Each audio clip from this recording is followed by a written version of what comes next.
differentiate themselves with their competitive advantages, where they fit in the market, how they distinguish themselves from the herd. Partners, just to try and differentiate themselves or broaden their range of capabilities, make themselves a bit more attractive.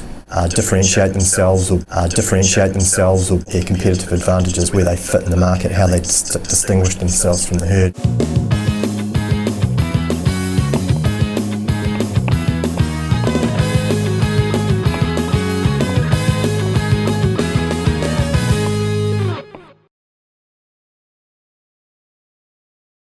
Hi, my name's Richard Petrie and welcome to the short workshop on differentiate or die.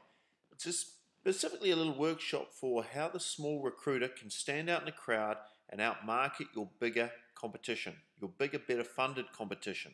Just imagine driving along the road and you see on the side of the hill a bunch of purple cows. It would sort of stand out, wouldn't it? And that's in a way when you're trying to differentiate yourself. This is the type of thing you need to do. You need to position yourself as something unique and different, something that people are going to stop and look at, take notice. If you can imagine seeing a purple cow, you'd probably expect that if you were selling these purple cows, and they were the only purple cows in existence, and they're not painted, they're real. I don't know about these ones, these might be fake, but let's just imagine. You're probably going to get a premium for them because they're different. People are going to pay more. They're not going to haggle over the price. They're going to be sold quicker. All things being equal. So that'd be kind of cool. So differentiate or die workshop, recruitment. This is not really for the big boys. This is for the little small recruiters who want a bit of help but don't want to pay $100,000 on marketing. Okay, so we're going to cover some mistakes small companies make, some mistakes big companies make. I'm going to show you a few examples, and I'm going to show you how the pros do it, how they differentiate it. And these are simple strategies you can steal. So very quickly about me, my background, I used to be a professional cricketer, played a bit for the Black Caps, Wellington Firebirds and Canterbury.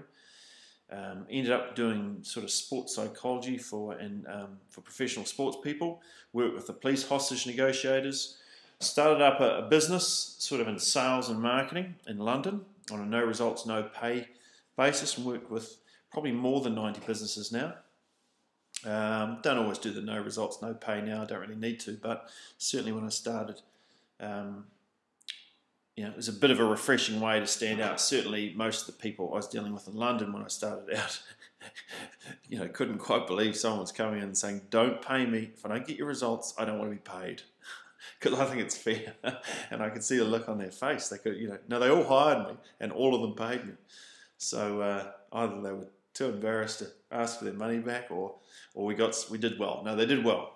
But anyway, let's get on to this. So here's a couple of mistakes before I get into this you can make. The first one you say is that my business is different and my clients are different. So this wouldn't work in our business. What you're showing me is all very well and good, but it won't work in recruitment. Well, that's absolute rubbish because it does work in recruitment.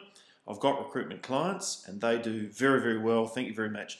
In fact, some of them they've won Deloitte Fast 50 awards, grown from very small to very fast, very quickly.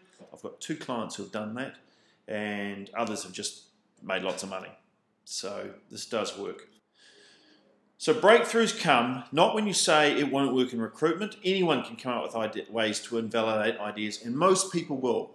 And most people aren't particularly successful. So what you need to do is sit there when you're watching this and say, how can I apply this concept to my business? Because that's where the genius and profit comes from, in finding ways to do things. Now, a lot of these ideas I'm going to show you have been taken from outside recruitment, from industries which are far more competitive.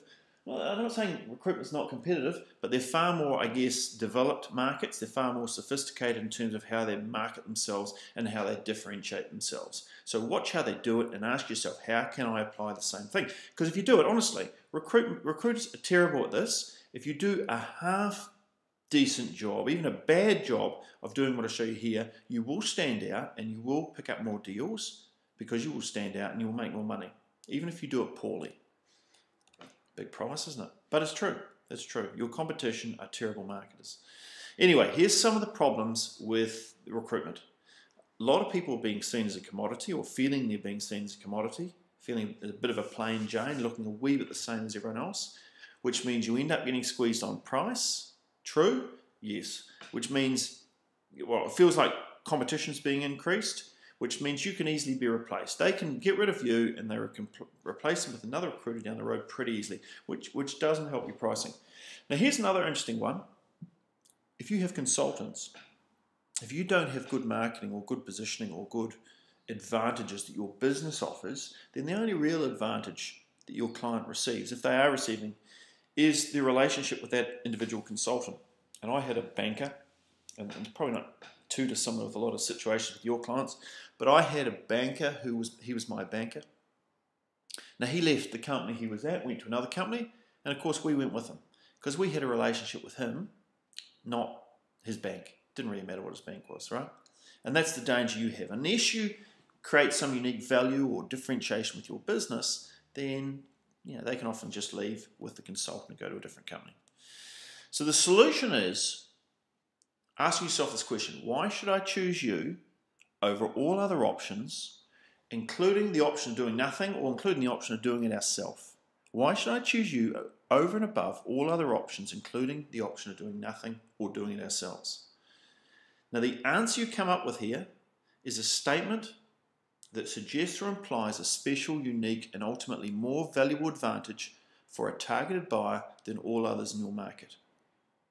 Implies a special, unique, and ultimately more valuable advantage for your targeted buyer than all others in your market. Now, I know the biggest advantage that most recruiters have, really, the genuine advantage is their relationship with their customers, right? Which is good, nothing wrong with that. The only problem is, it's a beauty contest. Okay, you don't actually have any asset other than you get on well with people than that. And that is a bit of a lightweight. I know it works and it gets you going, but that is a bit of a lightweight marketing advantage. Relationships come and go. So you really need some assets, of value assets. Because the world doesn't need a better recruiter. They don't need another recruiter. There are too many already. Just because you want to run a recruitment business doesn't mean the world's going to beat a path to your door. The last thing you ever want to appear is just another recruiter. Excuse me. You need to be special. You need power. Now, the number one form of self-sabotage is being the same. People who set out to sell their skill like their counterparts, like their peers, but a little bit better, are doomed to competing against the mediocre middle for no more than their fair share. Now, most people in the recruitment industry, when they're thinking about their marketing, they look around them and they copy everyone else. And they're copying people who are copying, people who are copying, people who are copying, people who are following, people who are following, who are lost.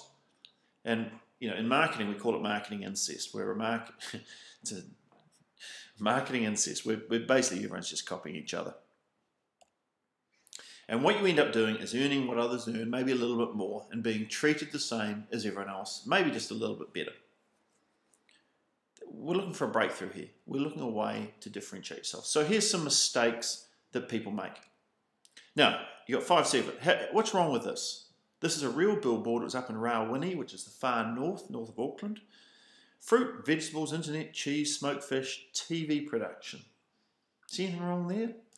Mistake number 1, trying to be too much to too many people. Trying to be too much to too many people. The goal is to focus. To build a brand, you need to focus. Rather than being all things to all people, you're better just to focus, being the best veggie market or being a TV production company. Mistake number 2, and this is a big one for recruiters. Flat, dull, or trite remarks, especially ones, there's a few typos there, uttered as if it were fresh and profound. Now, I've looked at your websites. I have looked at your websites. This is rife with recruitment websites. We're going to have a look at a couple of them in a minute. Mistake number 3, being the same as everyone else. Well, there is a lot of that going on. Okay, now here's some of the things. I actually had some, small recruitment business websites, and I copied bits of the page, and I was going to throw them up, but I thought, it might be a bit embarrassing if it's you. Look, everyone's doing it, so I don't want to embarrass anyone, but these are some of the typical things that are being said on almost every small business website. Somewhere in there's someone saying, we are different. We care about people. We don't just flick CVs. In fact, we don't just flick CVs is not on the website. I must have met with about 20 different recruitment companies and spoken to them, and every single one of them tells me they don't flick CVs. Well, blow me down. every single company I've met doesn't flick CVs. Someone must be doing it because I don't know.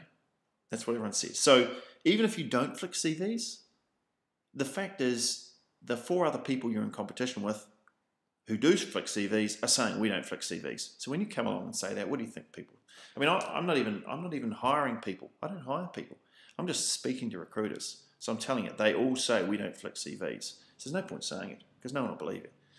We are passionate about recruitment. That's another one that's on all your websites. We are passionate about recruitment. Right, well, let's have a look at this. There's a lot of weeing going on there. You notice that? We this, we that, we that.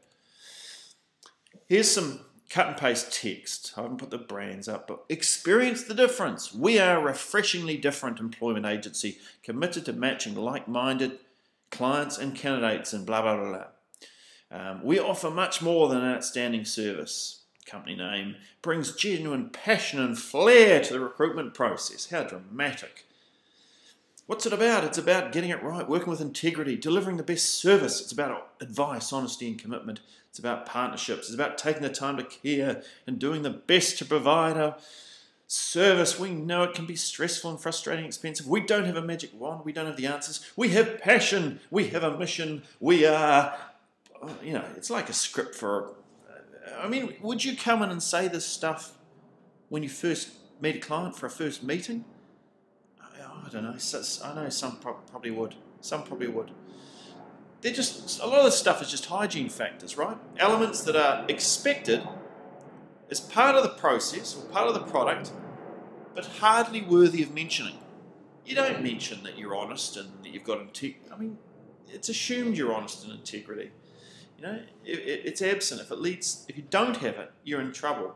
You know, it's like brushing your teeth. You don't walk into a meeting and say, I brush my teeth. I mean, if you don't brush your teeth, it's a problem. But you don't claim it as a selling point.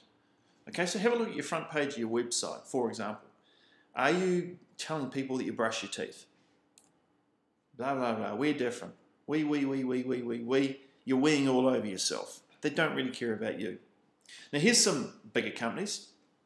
One thing I noticed about analysing the bigger recruitment companies is that the design of their website looks a lot nicer and cleaner. Now, if I look at this, what's the differentiation point? I would say I'd have to focus in on we take time to learn about business because we're fascinated by them, their stories and what they can achieve and blah, blah, blah. And I like the way they've drawn handwritten on the guy's shirt and all this type of stuff because it does stand out. I think it's quite good. Now, I am assuming they've looked at some market research which says most people don't think recruitment companies take time to understand us. I'm betting my bottom dollar. That's why they've come on it. They do have an angle, right? But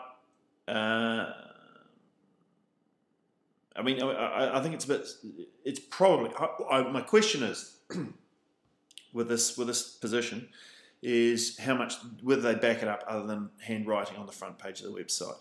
How much backup there is, if we're saying, here's why we're different, because we take the time, other than writing on the first page of the website, is there any follow through or proof that you can offer me on that one? And the bottom line is most of the other companies are saying we take time to listen to you and all this type of stuff anyway. So nice clean website. You know, you can make your own opinion about that one. Here's Hudson. They don't really make any statements about themselves, particularly on the front page, which is, I guess, a bit refreshing because it's better than having someone weeing all over you on the front page of the website. They've decided to go down an educational path. Okay, so there's a good saying, whoever educates the market owns the market. And they've got some stuff there about. So I'm looking at that saying, well, they're obviously, I think they're trying to differentiate themselves by providing education. You can see the Hudson report down below. So, yeah, it's okay. Design, yeah, tidy enough. It's all right. Talent 2, multiplying the power and productivity of people. Well, what does that mean? I don't know. Nicely, once again, nicely laid out. They've got expensive graphic design departments and looks all good. Talent 2 multiplies the power and productivity of people. We are the leading HR BPO organisation in the Asia Pacific region, working across blah blah blah to provide end-to-end management solutions that put people first. Put people first. Okay, well, yeah, everyone does that, right? Multiplying the power and productivity of people. That doesn't really mean anything to me personally. It doesn't mean much to me. It looks nice. Have they differentiated themselves? Yep. Well, I guess in a way they're talking about being the leading HR BPO organisation in the Asia Pacific region. But it's sort of almost like it's in the subtext. If that's your key thing is that you're the leader in this area, then that's what should be in the big text, not a multiplying the power and productivity. I mean, that's a meaningless statement. I don't even know what it means. Don't know what it means. But I know if you're going to be number one, and you can say, well, by implication, that means we're the best. If that's your selling point, put that up there. Okay, so, yeah, it's all right. So in order to be irreplaceable, one must be different. Right, so you've got to move from going, talking about yourself and going from I to we to you and your. This is a very quick marketing lesson here, is you don't talk about yourself too much. You talk about, if you look at all the text on your website and look at how many times you are saying I, we this, we that, we believe in this, we believe in integrity, and on, count up all the we's and I's on your webpage and replace it with you and your. Okay, the focus is on them, not on you. No one cares about you. Stop weeing all over your customers as they come to look at your website. Okay, the bigger companies don't do this so much. If you noticed those examples before, they haven't weed all over them. But at the same time, they haven't really spelt out a differentiation particularly well either. They look good. So, how the pros stand out? How do they do it? What do you do to differentiate yourself? Okay, I'm going to give you 3 today, and if you like this, and we end up doing more, I'll do another couple later on. But we're going to talk about positioning and owning the hill. We're going to talk about the strategy. We're going to talk about the not strategy. So I'm going to give you 3. You can go away and see if you find a way to implement them. Pick one and do it. Okay. So positioning, owning the hill. Here's the theory. Marketing War. Don't bother reading this book. Good book. Al Rees, Jack Trout. Marketing warfare. Now, here's how they explain it. They say the mind is a battlefield, okay? And on that battlefield, there are little hills, okay? And a buying criteria, or even just a differentiation area, is one of the hills. And you want to own one of those hills. You need to pick one thing and be at the top of the hill on it, or at least in the top 2 on that hill. Okay, be in the top 2 on that little hill on the battlefield. You can't control the whole battlefield. You can't own the whole battlefield. Impossible. You've got to pick a little area that you're going to win and be at the top of that little hill and own that hill.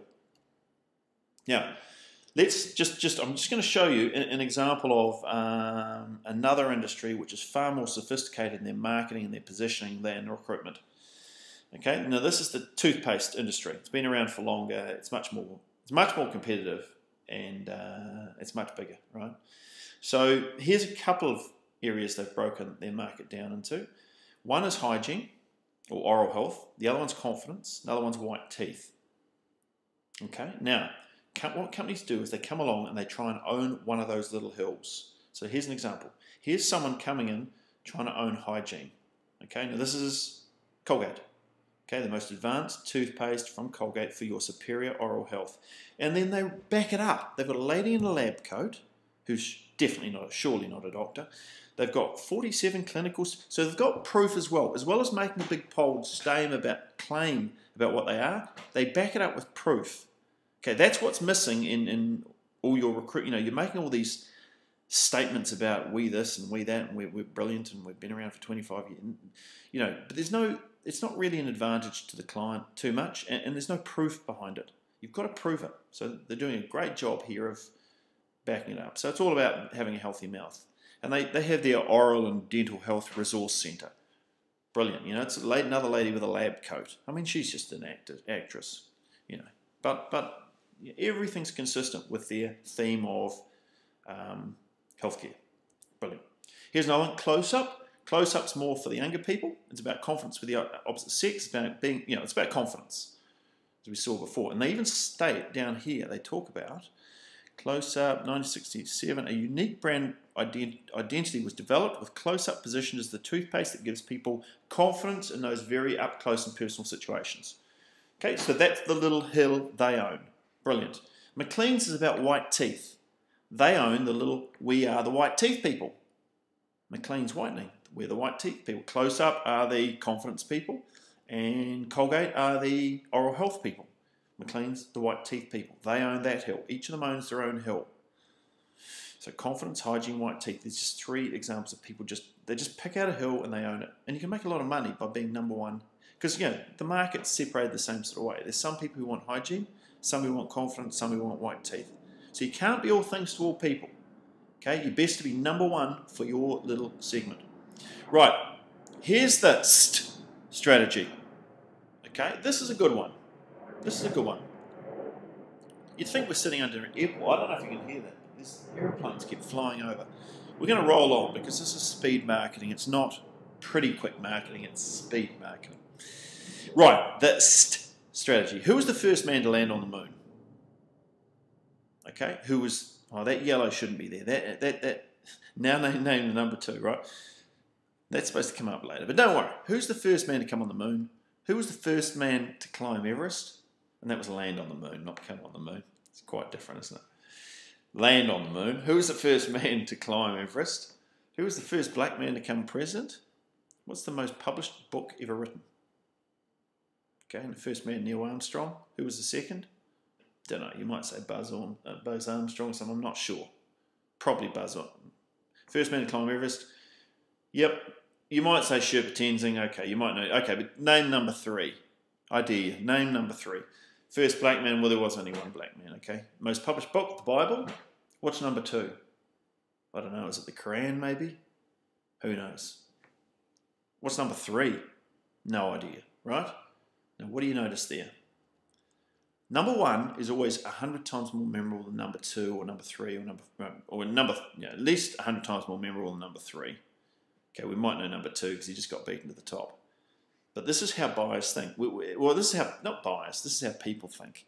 We all subconsciously rank, but number 1 position always takes dominant position in our mind. We remember it. It doesn't matter what you are. You can be the biggest or the smallest or the fastest. In this case, here's the smallest town in the United States. Got 1 person. It's up for sale. The town is up for sale. Population 1. Right? Now this was in stuff. Now because they're a example, smallest, with an ST at the end. That's how I'm getting the biggest ST at the end. It's just something I noticed one day, right? All the extremes have ST at the end. Do you know that? Biggest, smallest, fastest, quickest, fattest, thinnest, ugliest, easiest, simplest. Okay, the thing that's at the extreme end is got an ST on the end. And they're the ones that people remember. People, newspapers, publicity, follow the ist things. Okay, smallest town in America, up for sale. Well, who cares? Who cares? But because it's the smallest, we care. So grab one of those positions, whatever it is, and claim it. Own it. That could be your little hill. That could be your little hill on the battlefield. Smallest, slowest. Right. Choose a criteria where the number 1 state claim. So this is sort of a funny example, but if you're number 1 in your area for something, claim number 1 for number 2. Zoodoo. Compost. This is the stuff you get from the zoo. It's the zoodoo. It's the sheep pellets, endangered feces. Get it from Zoodoo. Brilliant. And just actually a funny little thing here I noticed. I guarantee to you, if all our products have a money gap guarantee, if you're in any way unhappy with our products or service, we will refund your money and replace your bags. I mean, I'm not happy with the feces it smells. It's gone off. Well, it's poo. It's elephant poo. What were you expecting? Yeah, but it's gone off. Yeah, of course. It's how can you guarantee on poo? But anyway, they're guaranteeing their poo. And gifts. Gifts. What a great idea. Imagine that for your clients. You'd like some giraffe poo. Christmas. Wouldn't that keep them talking? Okay, you've got to be different. I'm joking here, but it would be kind of funny, wouldn't it? Anyway, another example. New Zealand's leading university. They haven't done a great job of this, but they got their highest international ranking. So, New Zealand's leading university. We're saying we're the best, is what they're saying. Client of mine, my tax refund, lowest average fee. Now, the rest of them are all saying we'll give you a refund in 5 days and no refund, no fee. They're all saying that. There's no one really saying anything different. There's one now got the woohoo, do you want a woohoo moment? Another one's doing the green frog. So they're paying big money to try and personality it up. But you can just say with the lowest average refund fee. Brilliant. My idea. Thank you. No, actually it was his idea. But lowest average tax refund fee. Brilliant. At least you're taking a position, you're standing out. Right, here's the not strategy. The not strategy. Right, find out what everyone else is doing that people don't like and promise you won't do it. Okay? Find out what everyone else is doing and promise you won't do it. So M&M's, the milk chocolate that melts in your mouth, not in your hands. No one likes chocolate melting in their hands. So M&M are taking a position that we won't. Been designed brilliantly with scientists and everything. Won't melt in your hand. Brilliant. Right, what do they do at Invercargill? The Southern Institute of Technology. This is the University in Otago, or Institute of Technology in Otago. 0 fees. Everyone else charges fees. We don't charge fees. No fees. Brilliant. We don't like paying fees. Okay, you won't pay them. Come down here, you won't pay fees. Brilliant. Appletiser. Appletiser 100% juice for light sparkle. Contains no preservatives, no added sugar, no added colour. Okay, take all the stuff out that people are complaining about and use that as your differentiator. We don't do this, we don't do that, we don't do that. Now, I know you're looking saying that's apple juice. We can't do that in recruitment. I know you're saying we can't do that in recruitment. Of course you can. Right? You can. Just find out what people don't like and then promise, guarantee not to do it. It can be done. Think, how can I apply this strategy? What about, don't you hate when you go out to a cafe on a public holiday? Oh, I've got a 15% surcharge. Don't you hate that? I hate that. Right? Now, some cafes, smartly, and McDonald's is one of them, we do not charge a public holiday surcharge. Great. Because I hate paying public, If you don't want to be open, don't be open. You charge 15% just because you're open. Public holiday surcharge. Yeah, as you can imagine. Just to be in my bonnet. But I like the ones that don't charge it. I'd go there. I would go there. So, how about that? There's 3 I've given you. The ultimate marketing question is, why should I choose you over and above all other options, including the option of doing nothing? You've got to give them a reason. Okay? And the reason is a statement that suggests or implies a special, unique, or ultimately more valuable advantage for the targeted buyer than all other options. Okay? So we've covered the positioning strategy, the strategy, the not strategy. I may cover these other ones a bit later on if I get some good feedback on this. But there you go, differentiate or die. There's 3 ways to do it. That is how a small recruiter can stand out in a crowded, vanilla, flavoured New Zealand recruitment market. So I hope you got some value out of this. If I'm generous, I might have put together some notes below this video that you can download and go through this in your own pace. So I hope this helps. Yeah, I hope it helps because it makes a big difference about sticking out. Now I know one final thing. Your relationships are going to overpower any sort of differentiation or positioning marketing you do. If someone knows you, then it's not going to make a difference. This stuff is going to make a difference when people really aren't predisposed to anyone in particular, unless you come up with something really good. Okay, so it's when it's an open opportunity and you've got as much chance as anyone else, that's when the differentiation comes through. Right, my name is Richard Petrie. Thanks for listening to this. Download the notes below, work through it. By all means, send me an email if you've got a question or an email comment or something like that. Send it to me at there'll be an address below or something like that. Look forward to hearing from you. Good luck with this. Speak to you soon.